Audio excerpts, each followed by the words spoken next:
Assalamualaikum warahmatullahi wabarakatuh. Kembali bertemu dengan saya. Pada part ini adalah tentang persiapan data itu sendiri. Untuk melakukan penghitungan reliability analysis menggunakan generalizability theory atau G theory menggunakan software Edugy. Jadi ini spesifiknya untuk Edugy. Maka kita akan melihat ada raw data, kemudian kita cleaning, kemudian kita ekspor. Sebetulnya sudah saya tampilkan di blog saya tentang penggunaan Edugy ini, namun skenario-nya agak berbeda. Nah, di sini saya akan menjelaskan principle behind the data preparation. Jadi prinsip-prinsip kenapa data itu dipersiapkan sedemikian rupa dan mengapa harus seperti itu. Dan salah satunya saya terpaksa harus menjelaskan tentang harmonic means dan balance data. Semoga saya tidak salah menjelaskannya.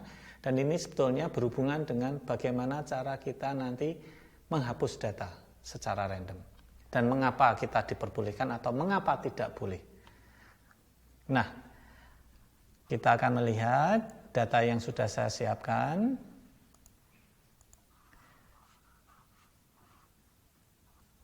Di sini saya akan memperlihatkan sebuah file Excel. Di sini akan terlihat bahwa biasanya kita menyimpan dalam bentuk berupa student di sini, kemudian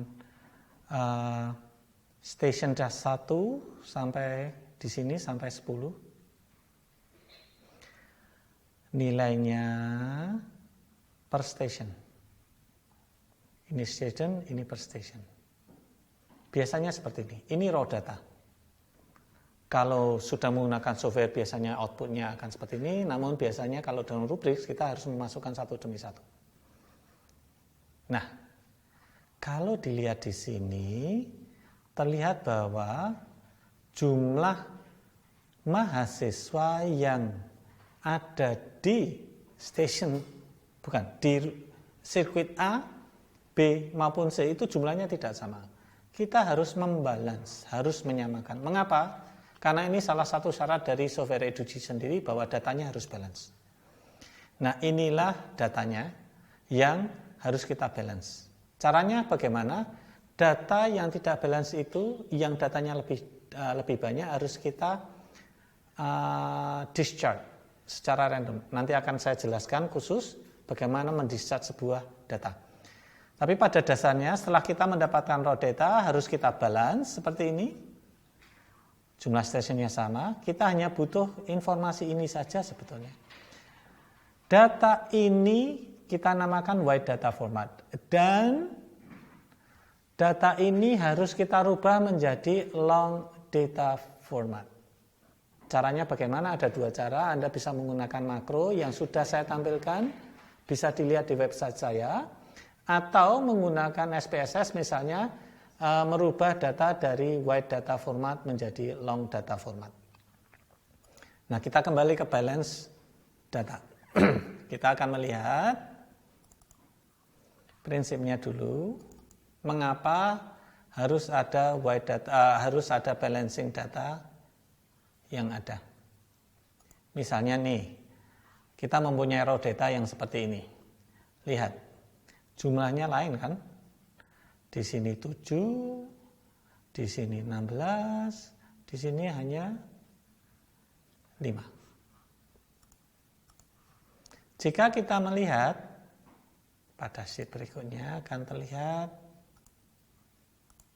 bahwa min dari total nilai ini sebetulnya adalah 54,1. Namun jika kita melihat deret kelas A ini kita rata-rata, kelas B kita rata-rata, kemudian kelas C kita rata-rata, dan kemudian ketiga rata-rata tersebut kita rata-rata akan muncul nilai yang berbeda antara ini, dua ini. Ini yang kita sebut sebagai arithmetic means, kalau tidak salah.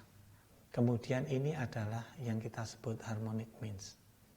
Ini seperti menganggap bahwa jumlah mahasiswa atau jumlah peserta di setiap kelas ini sama. Karena apa? Ini rata-rata A, rata-rata B, dan rata-rata C yang akan kita rata-ratakan dibagi menjadi 3 menjadi 50,2. Jumlahnya cukup banyak ya, satunya 54,1, satunya 50,2. Nah, kenapa harus melihat ini? Karena dasar dari EduG atau G-theory itu menggunakan ANOVA. Sedangkan ANOVA sendiri yang digunakan adalah harmonic means-nya, bukan real means-nya atau arithmetic means-nya. Tadi saya sudah bercerita bahwa saya sudah menampilkan di blog. Jika Anda masuk ke pakwini.staff.umi.ac.id di bagian EduG, saya sudah menjelaskan bagaimana cara merubah wide data format menjadi long data format menggunakan makro yang bisa diaplikasikan ke Excel. Tinggal ikuti petunjuknya dan Anda akan bisa merubah ini. Di dalam video ini tidak akan saya jelaskan panjang lebar karena nanti akan terlalu panjang. Kemudian discharge access data. Nah, ini prinsip yang akan saya sedikit jelaskan bagaimana caranya. Misalnya nih, di sini terlihat bahwa saya punya sebentar. Oke, saya punya data seperti ini. Lihat, datanya tidak sama. Maka tugas saya adalah mengurangi data ini menjadi sebanyak ini dan mengurangi data ini.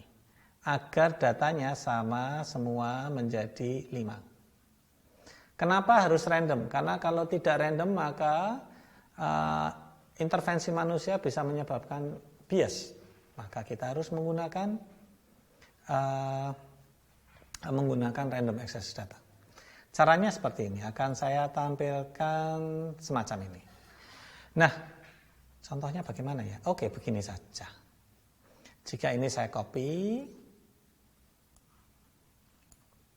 kemudian saya menggunakan sheet baru, di sini akan terlihat insert.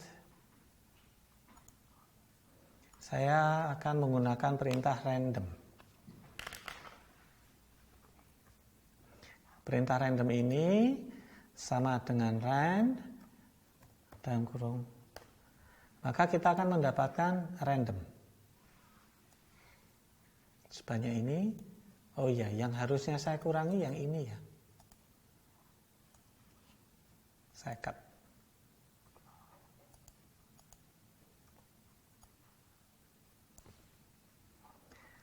Di sini saya mendapatkan angka random antara 0 dan 1, tapi di belakang koma sampai 9 kalau tidak salah di Excel.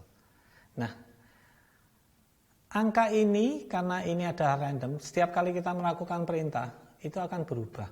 Padahal saya akan melakukan penghapusan data secara random. Caranya, angka yang di sini saya blok, kemudian saya copy dan saya paste hanya value-nya saja. Lihat value-nya.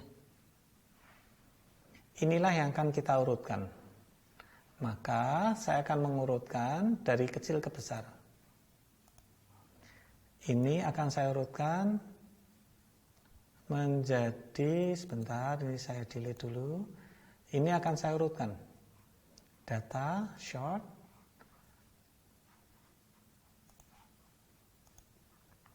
expand the selection, kita short. Nah, di sini saya akan mendapatkan bahwa ternyata nomor ini berubah urutannya berdasarkan random number yang ini. Ini kita ignore, kita jangan perhatikan. Ini akan memperlihatkan bahwa terurut dari kecil ke besar. Nah, secara random tadi, bukan kita yang mengurutkan. Sehingga dengan demikian, saya hanya akan mengambil 6 data pertama, yaitu ini. maka data ini sampai sini boleh saya hapus sebetulnya. Saya hapus. Nah, disinilah yang saya mengatakan randomly discharge data. Secara random kita menghapus data yang berlebih. Nah, setelah tadi kita mengetahui ada prinsip harmonic means dan kenapa kita boleh mendischarge, kemudian kita mendischarge data tersebut secara random, sebetulnya yang kita inginkan sederhana. Saya ingin menampilkan data yang sepanjang ini, posisinya menjadi long data format, berupa seperti ini.